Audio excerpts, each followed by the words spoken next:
안녕하세요. 바른투자 커뮤니티 주식분야 양성소 멘토를 맡고 있는 이빨톡톡입니다. 오늘 이제 이야기해볼 내용은 이제 변동성을 이용할 때 요걸 어떻게 할까? 어떻게 효율적으로 대응을 해볼까? 라는 부분에 대한 고민에 대한 내용을 이야기를 해보려고 그래요.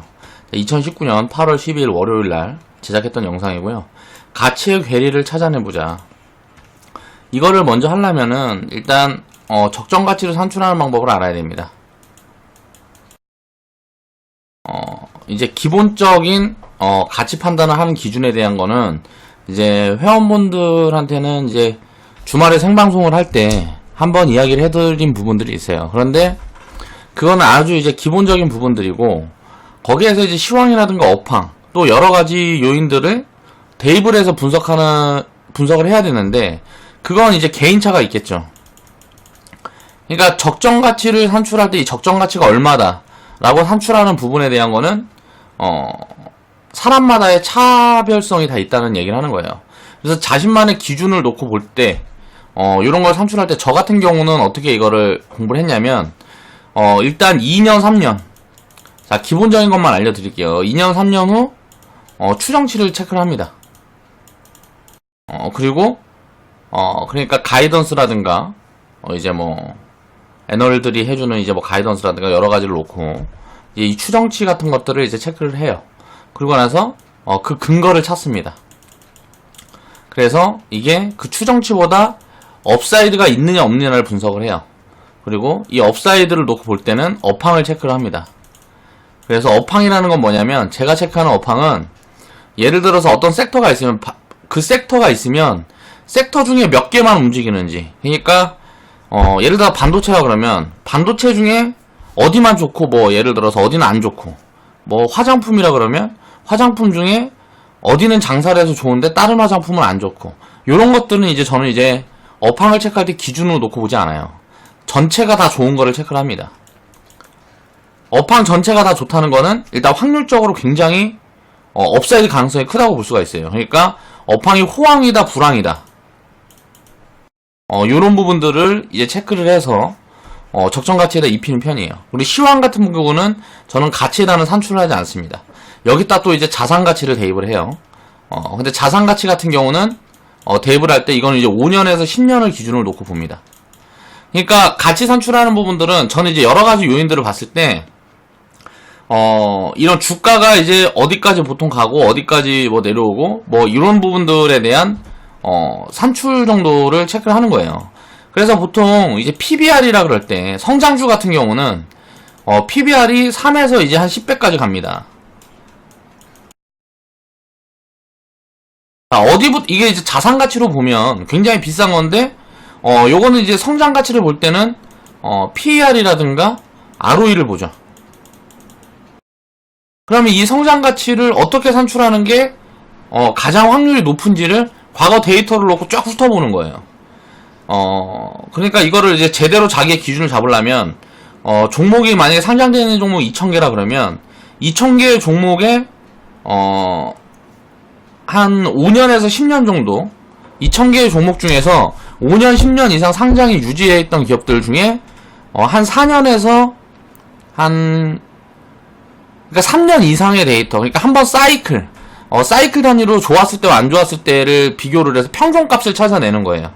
그래서 최고 높았을 때 이 가치 구간이 어디에 도달하고, 최고 낮았을 때 가치 구간이 어디에 도달하고, 그때의 시황, 그러니까 그때의 시장 상황, 요런 것들까지 이제 대입을 해서 평균값을 찾아내려는 노력을 했어요.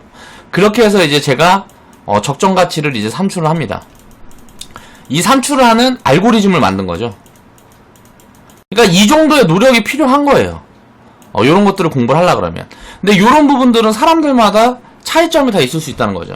저도 이제 그 평균값을 놓고 업종이라든가 예를 들어서 성장 가치를 많이 반영받는 업종이 있고, 저 같은 경우는 성장 가치를 많이 반영받는 업종들은 적정 가치를 산출 안 합니다. 이게 굉장히 불확실하다는 판단이에요.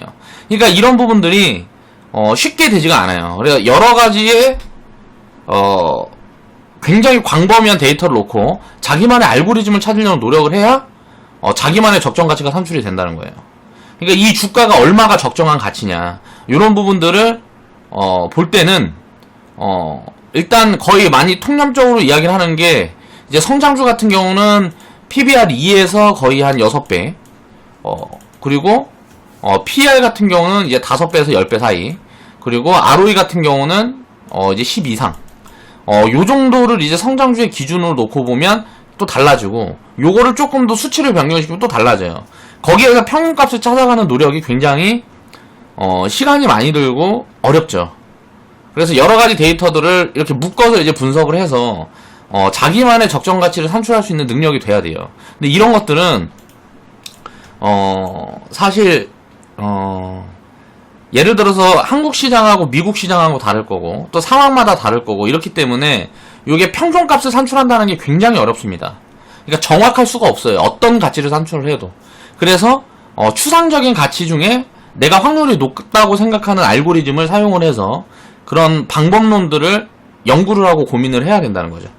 그래서 이제 우리 회원분들은 제가 판단해서 근거를 가지고 있는 그런 적정 가치를 놓고 이런저런 대입법에 대한 것들은 기본적으로 조금씩 이제 알려드리려고 노력을 하고 있습니다. 그래서 이제 자기만의 방식을 찾아내는 게 중요할 것 같고, 지금 하고 싶은 이야기는, 그러니까 그 적정 가치라는 게 내가 이제 적정 가치를 산출할 수 있는 이 알고리즘이 만들어졌다 그러면, 자, 이 변동성이라는 건 뭐냐면, 이거는 보통 이제 하락이라고 이제 많이 이야기를 하는데, 지금 당장은 이제 하락이 많죠. 근데 이게 결국은 주가는 가치에 연동된다는 거를, 이게 뭘까요? 이걸 어떻게 알 수 있을까요? 데이터가 증명을 하는 거예요. 예를 들어서 기업 가치보다 주가가 싸다 그러면 기업 가치를 산출했을 때 사람마다 기준은 다르겠지만 어느 정도 공감대를 형성하는 가치 부분들이 있단 말이에요. 그럼 그게 싸다 그랬을 때는 매수세가 몰릴 수밖에 없는 이유가 있어요. 왜 그럴까요? 기업의 이제 경영권이라든가 뭐 여러 가지 요인들이 있죠. 그러니까 주식은 그 경영권을 담보로 해서 주주 가치라는 게 그런 부분들을 담보로 하고 있기 때문에 결국은 주가는 가치에 연동될 수밖에 없다라는 전제를 깔고 투자를 하는 겁니다. 그러면 기업이 가치가 많이 떨어지지 않았는데 외부적인 요인, 또 시황 이런 걸로 변동성이 발생했을 때는 항상 기회가 되는 거예요. 주가는 이제 가치랑 연동이 되고요. 기회라는 거는 변동성이랑 연동이 됩니다. 그럼 변동성이 발생해서 주가가 빠졌다 그러면 이건 내가 처음에 샀을 때보다 더 큰 기회가 온 거예요.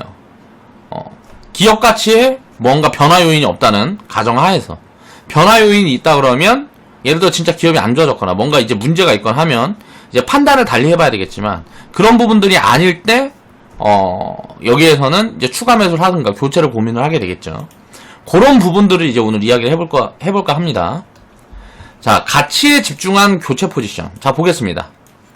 이거는 아무렇게나 해도 됩니다. 그러니까 결국은 수익이라는 전제를 놓고 우리는 주식 투자를 하는 거예요.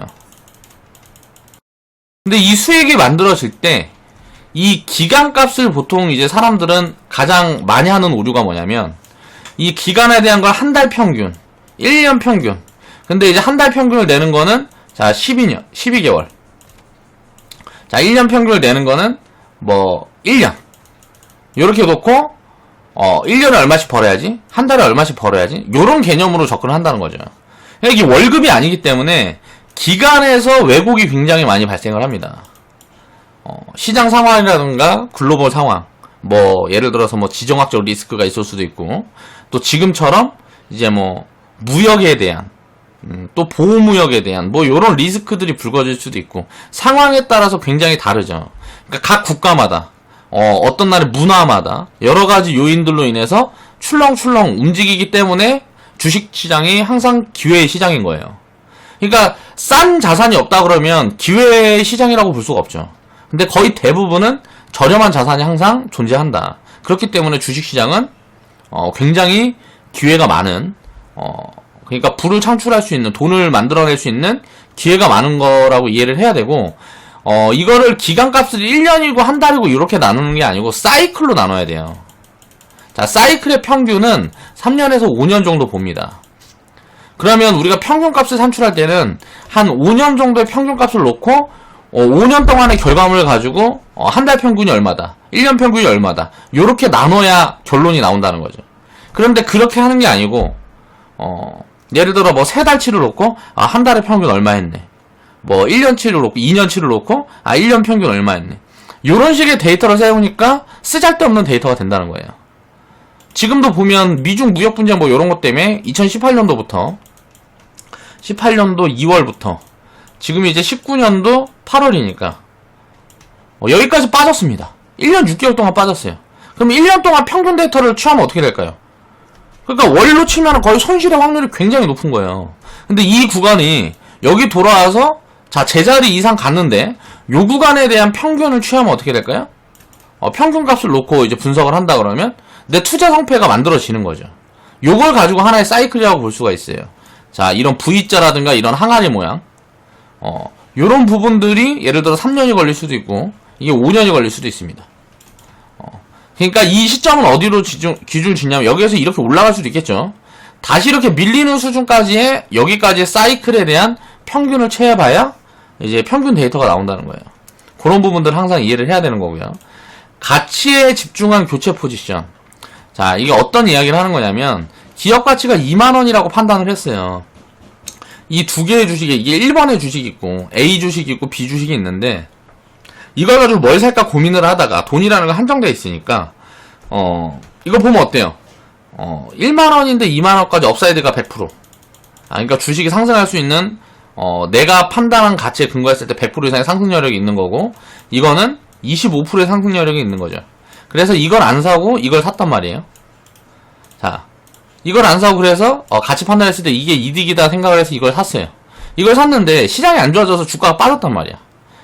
근데 이건 어때요? 저평가하고 뭐하고 하니까 주가가 덜 빠졌는데 이건 상대적으로 저평가가 덜 하다 보니까 많이 빠졌어. 살짝 업황이 안 좋아지면서. 그래갖고 70%가 빠졌단 말이야. 근데 기업 가치가 예를 들어서 2만원에 동일하다고 가정을 해보면 자 지금은 어때요?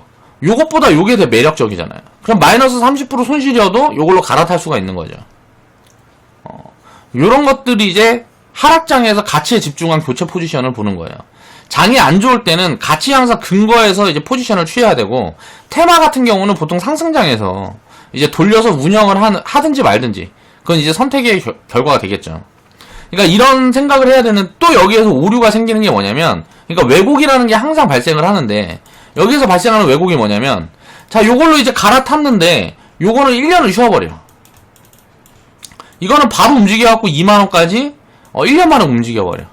그러면은 나는 이제 심리적으로 이건 마이너스 30% 하락해서 이게 더 좋다고 교체를 했는데 얘는 내가 교체하자마자 가만히 있고 내가 팔았던 거는 올라가갖고 기존에 샀던 거에서 100% 수익률이 나오는 거예요. 자, 빠져있는 공간에서 200% 수익률이 나와. 그럼 어때요? 여기에서 이제 심리적인 압박감들이 엄청 있겠죠. 그렇기 때문에 내가 이게 뭐라고 하는 얘기냐면 이게 같은 이제 저평가권이라든가 투자 매력이 있는 종목 사이에서는 아무렇게나 해도 된다는 거죠.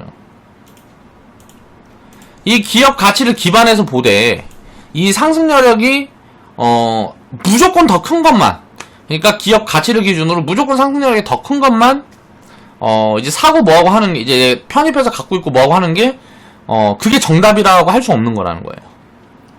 그러니까 그 시간의 개념을 입히면 이 시간이라는 건 이건 잡아낼 수가 없어요.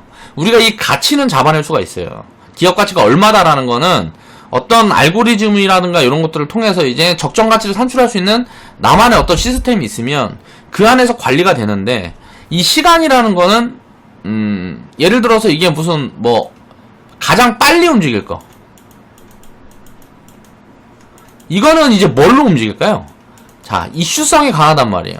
이슈가 어떤 시점에 어떤 이슈가 붙을지는 이걸 미리 알고 있는 사람은 없어요. 알고 있다는 거는 뭐 이제 내부자 거래 한다던가 뭐 그런 거 아니면은 미리 알고 있을 수가 없지. 이 이슈라는 부분에 대해서는.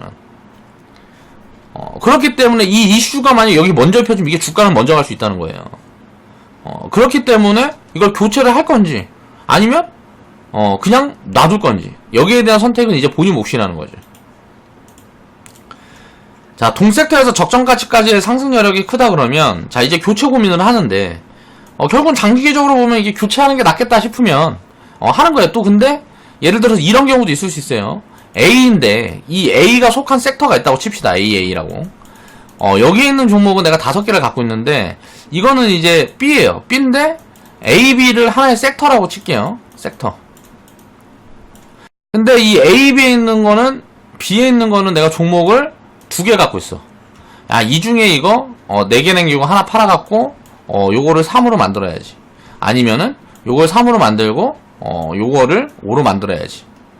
요런 선택도 할 수 있는 거죠.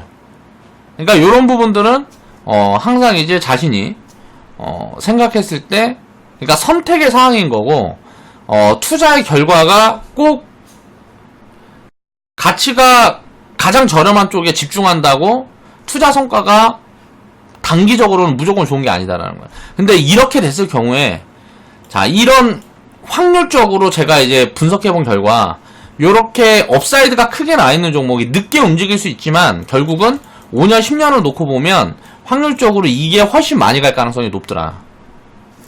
그런데 1, 2년을 놓고 보면, 모른다. 라는 게 결론이었어요. 제가 분석해본, 이제, 바대로는, 그렇게 생각을 하시면 될 것 같고, 기업의 이제 업종이 다르다 그러면 성장률 그리고 시황 업황을 이제 살펴서 이제 고민을 해야 된다는 거죠. 많이 빠졌을 때도 교체를 할 건가 말 건가, 또 그대로 끌고 갈 건가, 아니면 상승이 나왔을 때 상황을 보고 대응을 할 건가, 이런 부분들에 대한 고민이 들어가야 된다는 거고, 기업 가치를 이제 성장에 맞출 거냐 자산 가치에 맞출 거냐에 따라서 선택이 또 달라지겠죠. 자산 가치에 맞춰서 투자를 하는 대표적인 인물이 이제 워렌 버핏이라고 이야기를 하면 될 것 같고요. 이제 기업 가치 이제 성장에 맞춰서 투자를 하는 대표적인 인물이 누가 있을까요? 아무튼 요렇게 투자하는 사람들도 굉장히 많이 있습니다. 누구였더라? 레이달리오라 그랬나? 아무튼 이제 포트 교체를 굉장히 활발히 하면서 운영을 하는 사람이 있고, 자산 가치에 맞춰갖고 이제 포트폴리오를 운영하는 워렌 버핏 같은 경우는 포트폴리오를 거의 많이 교체를 안 해요. 그러니까 포트폴리오를 자주 바꾸질 않아요. 근데 이제 성장에 맞춰서 편입을 하면 자주 바꾸는 거죠. 변동성이 더 크게 나타나는 경우들이 당연히 확률적으로 높으니까. 여기에 대한 것도 이제 성향이라고 볼 수 있어요. 자, 내가 포트폴리오를 구축할 때, 자, 성장에, 예를 들어서 뭐 7대3을 둘 거냐. 이게 자산가치, 성장가치라고 보면, 성장가치, 자산가치를 놓고, 자, 가치를 기반한다는 거는 당연한 거고, 자, 여기에다 놓고 성장을 7, 자, 자산을 3에 둘 거냐. 아니면 자산가치, 난 보수적이니까 자산가치를 7, 성장가치를 3에 둘 거냐. 포트폴리오를 어떻게 구축할 거냐. 지금 시장에 놓고 보면, 자, 자산가치에 집중하는 투자자들은 뭘 사면 될까요? 철강, 금융. 그리고, 그러니까 가장 저평가되어 있는 섹터들이 뭔지를 보면, 뭐 건설 이런 것들이, 저평가 정도는 가장 저평가예요. 제가 판단했을 때 시장에서. 그리고, 이제 뭐, 성장 가치를 놓고 보면, 이게 뭐가 있을까요? 반도체. 자, 바이오 같은 경우는 이제 제외를 할게요. 그거는 이제 가치를 산출하기가 어려우니까. 자, 4차 산업. 4차 산업 관련되어 있는 업종들, 섹터군들. 요런 쪽이 이제 성장 가치가 높다고 볼 수가 있겠죠. 그럼 요 안에서 이제 선택을 하는 거예요. 나는 느긋하게 오래도록 모아가고, 오래도록 보유하고 하는 게 좋다 그런 분들은, 요런 쪽에 이제 집중을 하는 거고. 자, 성장 가치를 더 집중하고 싶은 분들은 요쪽에다 집중을 하는 거고. 그러니까 대응의 영역에서도 여러 가지가 이제 성향에 따라 달라진다는 걸 스스로 이해를 해야 된다는 거죠. 자, 속도에 집중을 하게 되면 안정적인 수익 창출이 불가능하다. 그러니까 너무 속도에 신경을 쓰면 가치가 반영이 되지 않은 구간에 자꾸 너무 교체 포지션을 자꾸 가져가고, 뭐 이렇게 하게 되면 이 기업 가치에 나중에 도달했을 때, 예를 들어서 이게 7,000원인데 이걸 1만원일 때 팔아. 7,000원에 사서. 근데 이게 나중에 2만원이 가는데, 2만원이 갔을 때 이때 팔고 내려오면 살라 그랬는데 그냥 올라가니까 못 사는 거예요. 그러니까 팔았어. 1만원에 팔았는데 이 2만원까지 가버려. 그런데 내가 1만원에 팔아갖고 다른 걸 샀는데 그게 1만원에서 예를 들어서 5,000원까지 내려와. 그러면 이건 이제 상실감이 더 크겠죠. 그러니까 요런 부분들에 대한 어떤 내 심리적인 안도감을 줄 수 있는 시스템 요인도 필요하다 라는 거예요. 저는 이제 그거를 비중 관리, 그리고 분할, 분할 매수, 분할 매도, 뭐 요런 부분들로 이제 시스템을 정리를 해놨습니다. 비중 관리에서는 가장 제가 이제 확률적인 개념에서 일정한 금액, 어디에 비중을 더 싣고 이런 게 없어요. 어떤 종목에 비중을 더 싣고 이런 게 없이 항상 일정한 금액으로, 종목당 일정한 금액으로 해서 확률적인 부분에 집중을 하고, 내가 운영하고 있는 시스템은 그렇습니다. 그리고 이제 분할의 관점에서는 이제 뭐 섹터, 뭐 최소 뭐 10개, 그리고 섹터당 종목은 이제 이거는 뭐 무한대죠. 그렇게 해서 요런 부분들에 대한 설정을 하고, 이제 분할 매도 같은 경우에는 이제 뭐 100% 이상 구간에서 이제 나눠 파는 그런 포지션들에 대한 것들을 이제 시스템으로 정리를 하는 거죠. 그래서 요런 경우에도 자, 이걸 교체를 할 건지 말 건지, 자, 단기적으로는 결과치를 모른다는 거예요. 근데 장기적으로는 요런 것들이 결과치가 훨씬 좋을 가능성이 확률적으로 굉장히 높다라고 생각을 하면 됩니다. 근데 예를 들어서 이게 만약에 1년을 쉬고 이거는 만약에 1년 만에 2만원까지 올라가 버리면 어때요? 이거 팔아서 이거 살 수 있으니까 요렇게 됐을 경우도 발생할 수 있다는 거죠. 그러니까 그런 부분들은 뭘로 체크를 할 수 있을까요? 자, 시황이라든가 이슈, 뭐 이제 뉴스, 요런 걸 가지고 요런 부분들은 이제 판단을 해볼 수가 있겠죠. 근데 이거는 불확실성이 굉장히 심하기 때문에 가치를 항상 기반한 투자가 기본적인 베이스로 깔려 있어야 된다. 그 다음에 이제 버블에 대한 고민. 자, 확률과 비중에 대한 고민. 자, 적정 가치가 1만원인데 내가 편입을 5천원에 했습니다. 근데 이게 테마를 타고 1만원에 도달을 했는데 내가 보고 있던 어떤 종목이 이제 2만원에서 7천원까지 빠지고 만원에서 4천원까지 빠졌어요. 근데 적정 가치가 1만원이야. 그러면 이거는, 자, 이거는 예를 들어서 2분의 1만 팔아서, 이거는 버블이 생길 수도 있으니까, 지금 테마가 진행 중이면 버블이라는 게 항상 생길 수가 있으니까 2분의 1만 매도를 할 거야. 그럼 이 둘 중에 하나를 사야 되는데, 자, 3년 후의 적정 가치는 이제 한 3만원 정도가 추정이 되는 거예요. 그러니까 이런 대표적인 것들이 뭐가 있을까? 2차전지 같은 게 있죠. 지금 추정치는 낮게 잡히는데, 자, 미래 업사이드가 굉장히 클 거다라고 예상되는 업종들이 있단 말이야. 그런 것들은 어떻게 될까요? 그러면 이게 7,000원인데 업사이드가 예를 들어 2배, 3배는 나올 수 있다라고 판단을 하면, 자, 3년 후에는 이게 더 좋을 수도 있어. 그런데 어때요? 이거는 이제 3년 후 적정 가치는 산출이 불가능한데, 지금 사면 지금 당장 현재 가치만 놓고 봐도 한 120% 정도의 상승 여력이 있어. 그럼 이거 1번, 2번을 놓고 고민을 해서 내가 뭘 살까 또 고민을 하는 거죠. 그러니까 이런 식인 거예요. 그리고 또 어떤 사람은 어때요? 아, 이거 버블이 꼈으니까 더 가든지 말든지 이거 다 팔아갖고 이거 2개 다 사야지. 요런 사람들이 있을 수 있는 거고요. 그러니까 항상 선택이에요. 주식 투자를 해서 매수를 할 때는 항상 선택인데, 매도를 할 때도 마찬가지고. 근데 요런 부분들에 있어서 괴리를 계속 줄여가면서 어떻게 하든지 간에 결국은 시간을 장기적으로 투자를 하면 기본적인 가치를 베이스로 깔고 주식 가격은 움직이기 때문에 무조건 이길 수밖에 없어요. 근데 더 많이 이기기 위해서 노력을 하는 거죠. 이런 부분에 대한 이제 고민을 할 수가 있다는 거죠. 그럼 나라면 어떻게 할까? 이거 2분의 1 팔아갖고, 이게 예를 들어서 추정치가 이렇게 나오는데 업사이드가 큰 거는 시간이 걸릴 가능성이 높습니다. 그러면 나 같으면은 2분의 1을 팔아갖고 요것만 사고 이거는 좀 더 보겠어. 뭐 요런 식의 선택을 할 가능성이 굉장히 제일 높아 보여요. 그런데 여기에서 어떤 선택을 한다 그래도 그 선택이 잘못된 게 아니라는 거죠. 그러니까 자기의 성향에 따라 다른 거라는 거예요. 그래서 버블에 대한 고민, 자, 확률과 비중에 대한 고민을 이제 투자를 어느 정도 진행하다 보면 하게 되는 구간이 온다라는 이야기를 하는 겁니다. 자, 버블을 챙겨 먹으려 그러면, 자, 절반 매도 후에 신규 편입 종목 하나만 채우면 되겠죠. 그리고 기대 수익률이 지금은 이제 이렇게 보면은 7,000원에서 2만원까지면은, 아, 이게 2만원 잘못 썼네. 2만원이 아니고 1만원. 7,000원까지에서 2만원, 1만원까지면 30%밖에 아니기 때문에 당장 현재 가치에 좀 집중을 하고 싶으면 요쪽에 편입을 하는 거고, 이제 미래 가치가 요 정도라고 추정이 되면은, 아, 이것보다 나는 성장 쪽이 더 좋아.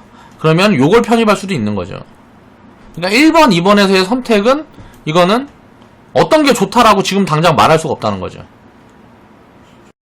장기 업황은 단기 업황보다 불확실하지만 업사이드가 크다. 그러니까 이런 걸 가지고 제가 이제 장기 업황이라고 이야기를 하는 겁니다. 그러니까 지금 장기 업황은 2차 전지, 그리고 자율주행, 뭐 요런 것들이 되겠죠. 근데 자율주행 같은 경우는 아예 숫자 같은 게 입혀져 있는 게 거의 없기 때문에 이거는 이제 추정치가 산출이 불가능하고, 2차 전지 같은 경우는 지금보다 예를 들어서 이게 뭐 시장 규모라든가 업사이드가 어느 정도 나올 거냐, 요런 부분들을 놓고 추정치를 충분히 산출을 해볼 수가 있다고 생각을 해요. 근데 이제 정확하게 잡히진 않지. 근데 현재 가치를 놓고 산출이 편한 종목들도 있어요. 이런 것들이 대표적인 게 뭐 음식료라든가 뭐 등등의 그런 것들이 있습니다. 크게 변화가 없는 그런 산업군들의 현재 가치가 판단하기가 굉장히 편하죠. 자, 주식 투자는 항상 선택의 연속이다. 자, 이 선택에 있어서 무언가 결과가 조금 미스가 났다 그래도 결과가 내가 원하는 대로 안 됐어. 그래도 상관이 없습니다. 왜? 주식은 항상 제가 이야기하는 것처럼 하락은 100%로 고정이 돼 있어요. 이 이상 하락이 날 수가 없어요. 근데 상승은 어때요? 무한대라는 거예요. 500% 수익도 날 수 있고 1000% 수익도 날 수 있습니다. 근데 이제 100% 이상의 수익을 내려 그러면 어느 정도 기간이 필요하기 때문에 자, 시간 투자가 필수적이다.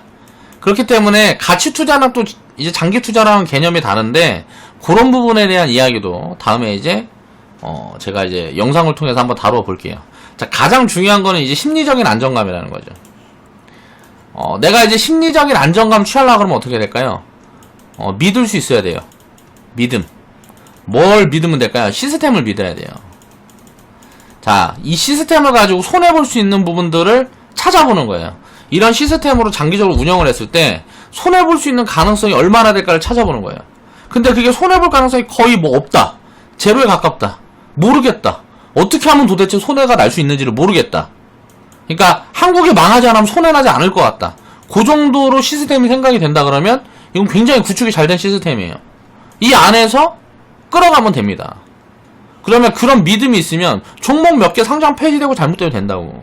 우리 시스템은 제가 운영하는 시스템은 그런 부분들에 대한 검증을 스스로 거친 거예요. 내가 생각했을 때는 손해볼 가능성이 없어 보여. 장기적으로 보면. 거기에 대한 근거를 갖고 이야기를 하는 사람도 본 적이 없어요. 그러니까 그런 안전성을 확보를 해놨다 내 믿음이 있으면 어때요? 자, 길게 끌고 갈 수가 있다는 거죠. 자, 비중 관리로 변동성을 축소를 하고 자, 장기적으로 보유를 하라는 거죠. 그러니까 이 장기적이라는 거는 시간을 정하지 말라는 거예요. 시간을 정하는 게 아니고 여기에서 말하는 장기라는 건 뭐냐면 가치가 반영될 때까지. 이게 무슨 뭐 2개월 만에 갑자기 테마 타고 이제 뭐 200% 300% 타고 가치 반영이 돼버릴 수도 있는 거고 지금 소외돼서 뭐 2년 뭐 3년씩도 걸릴 수 있는 거고 가치가 반영되기까지는 이 시간이 언제 될 거다. 뭐 한 달 후에 팔아야 돼. 1년 후에 팔아야 돼. 이런 것들을 하면 안 된다는 거죠. 이게 가장 큰 오류를 만들어준다. 그래서 가장 중요한 건 심리적인 안정감이 진행이 될 수 있는 그런 시스템이 꼭 필요하고요. 그런 믿음이 있으면 투자는 그냥 끌고 가면 된다. 굳이 매도 같은 건 안 해도 된다. 자, 소외감을 관리할 수 있어야 된다. 지금 업황이 좋고 시장이 좋다 그러면 대부분 이제 고평가의 버블이에요. 저렴한 기업들, 저렴한 종목들을 찾아내기가 굉장히 어렵습니다. 이런 데가 어디가 있을까요? 미국이죠. 최근에 여기에다가 엄청 이제 금융상품들도 많이 팔고 막 하고 있죠. 미채권에 돈도 들어가고 있고 한국에 미국 주식 해야 된다고 돈도 많이 들어가고 있고 제가 봤을 때는 한국 주식 털어갖고 미국으로 간 사람들은 시간이 좀 지나면 후회를 많이 할 거라고 생각하고 있습니다. 개인적으로. 왜? 미국은 비싸니까. 내가 봤을 땐 비싸요. 한국은 싸니까. 뭐 한국이라는 국가에 큰 문제만 없다 그러면 한국 시장이 훨씬 앞으로 뭐 3년, 5년, 10년 놓고 보면 미국 시장보다 훨씬 좋을 거라고 생각을 합니다.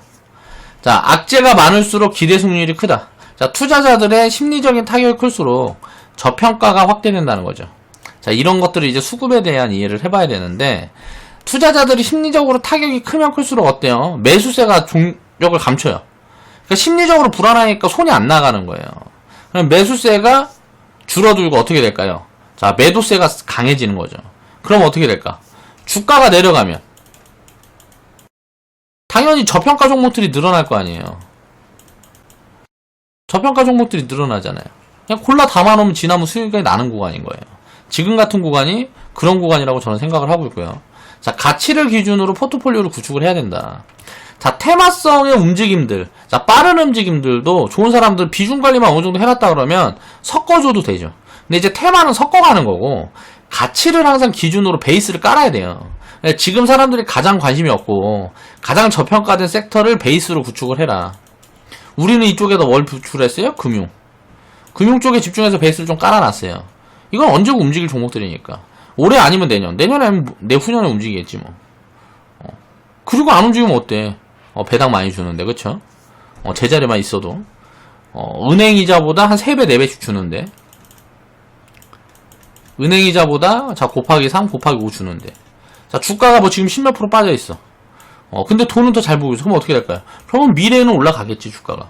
그때까지 기다리면 되는 거야. 뭘 하면서? 배당 받아 먹으면서. 그러니까 금융 섹터에다가 우리는 이제 베이스를 구축해 놓은 거고, 자, 요런 부분들, 저평가된 베이스가 많으면 많아질수록 어떻게 될까요? 자산의 안전성 높아지겠죠. 자, 테마는 판단하기가 어렵다. 자, 가치가 입혀지는 시점에 집중을 하라. 그러니까, 테마 중에도 가치가 입혀지는 것들은 진짜 세게 갑니다. 움직이면 1000%씩 가요. 기본적으로. 뭐, 1, 2년 만에. 요렇게씩 가요.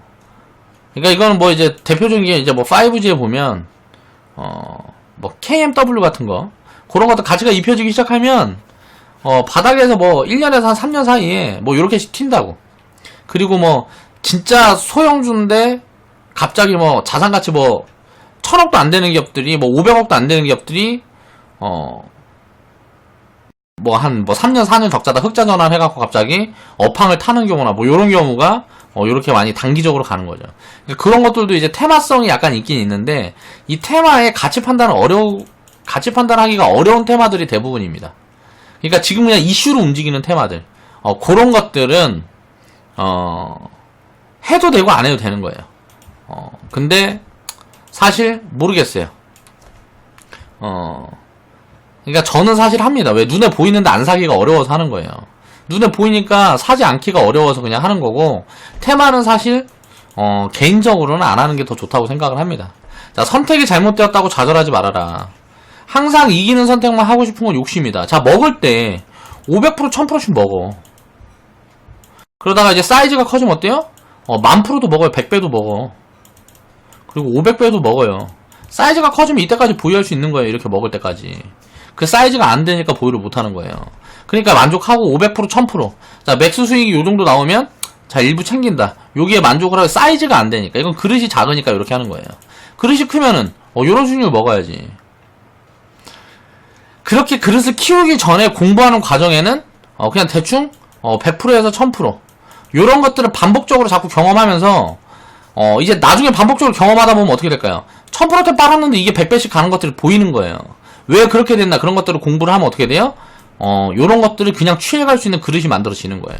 그걸 내가 눈 뜨고 경험을 해야 그런 그릇들이 만들어진다고. 근데 먹을 때는 이렇게 먹어. 큰 폭으로 먹는데 상패도 경험해보고 해야지. 예를 들어서 상패가 내가 선택이 잘못돼서 상패가 되는 경우도 있지만 그 선택보다 예를 들어서 예상할 수 없는 리스크, 뭐 CEO 리스크, 뭐 횡령, 배임, 뭐 요런 걸 가지고 만약에 기업이 뭐 상장 폐지가 당하면 이거는 예를 들어 돈을 잘 벌고 있다, 성장을 하고 있는 기업이었는데 갑자기 상폐가 당하면 이거는 그냥 비용인 거죠. 이걸로 인해서 내가 깡통 찰게 아니면 신경 쓸 필요가 없다고. 상장 폐지돼봐야 100%인데 먹을 때 500%씩 먹는데 먹을 때 1000%씩 먹는데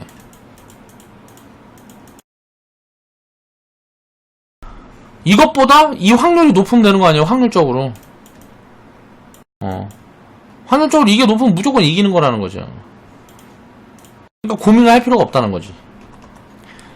그래서 이제 버블에 대한 고민, 버블을 챙겨가는 고민. 자, 요 부분에 대해서 이제 후회원분들한테 제가 시스템을 입혀드린 게 이제 복리계좌. 요 부분들을 생각을 자꾸 해보면 해볼수록, 내 입맛에 맞게 시스템들이 교체가 돼요. 맞춰진단 말이에요. 그러니까 그런 부분들은 스스로 고민을 해보는 거고, 이 베이스는 제가 이제 깔아드리는 거예요. 그리고 나서 가치에 집중한 교체 포지션. 요거는 이제 제가 이제 리딩을 하면서, 계속 이런저런 설명들을 드리죠. 그리고 이제 소통을 하니까 그런 부분들을 놓고 이제 판단을 해보시면 될 거고.